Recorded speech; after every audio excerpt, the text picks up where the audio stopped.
All right, let's get straight to it. So you're gonna need a food processor and 1 cup of raw cashews.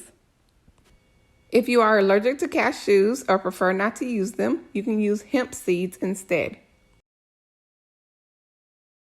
Followed by 2 to 3 tablespoons of nutritional yeast.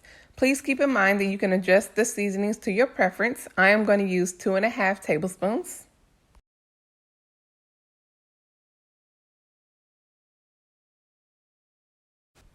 Next, you're going to need 1/4 to 1/2 a teaspoon of garlic powder. I used 1/2 a teaspoon, but I recommend starting with 1/4.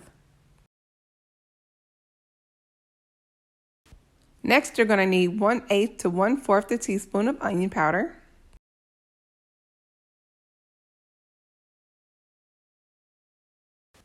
Last but not least, you're going to need 1/2 a teaspoon of Himalayan pink salt or sea salt.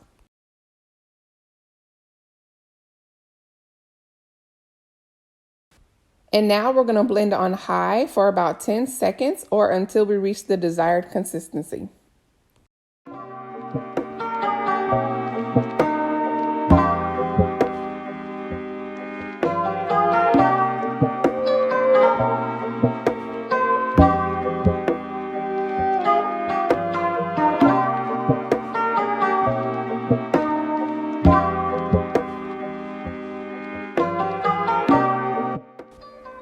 And this is the final product.